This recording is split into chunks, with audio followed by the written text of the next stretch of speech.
यदि आप तीर्थ जावे, व्रत करे, यज्ञ करे, दान करे, उद्यापन करे, तो मुझको साथ में रख के करोगी तो मैं आपकी बाईं तरफ वाम भाग में आऊंगी। यह कन्या का पहला वचन है। दूसरा वचन में द्रव्य प्रदाने रमणम प्रदस्यम कव्य प्रदान यदि पूजये सा वामंगयामी तदा तुदीयम जगात वाक्यम कन्यम द्वितीयम। कन्या कहती है कि हे नाथ, यदि आप हव्य से देवताओं को और कव्य से पितरों को संतुष्ट करोगी, अर्थात उसका पूजन करोगे तो और मुझे अपने साथ रखोगे तो मैं आपके वाम भाग में आऊँगी। यह कन्या का दूसरा वचन है।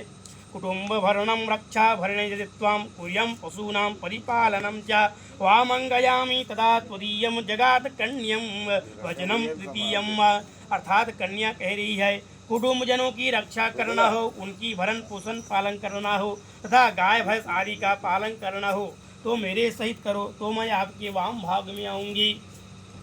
आयवयो धान्यादिकानं पृष्ठवेशं च गृहद्यै वामंगयामी तथा त्वदीयं कन्यं वचनम चतुर्थम। अर्थात जो आप धन धान्य का आय व्यय खर्च मेरी अनुमति से करो और मुझे घर में रखो तो मैं आपके वाम भाग में आऊँगी। कन्या का चौथा वचन है। पांचवा वचन में क्या कह रहे हैं? देवालयाराम तड़ाव कूपम वापी कृतत्वम यदि पूजये सा वामंगयामी तदा तुदीयम जगात वाक्यम कन्या पंचमम।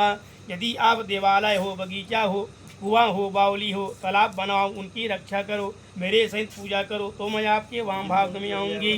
देशांतरे वा स्वापुरांतरे वा यदा विद्यम क्रयवे क्रियो वामंगयामी तदा त्वदीयं कन्यम वचनम षष्ठम।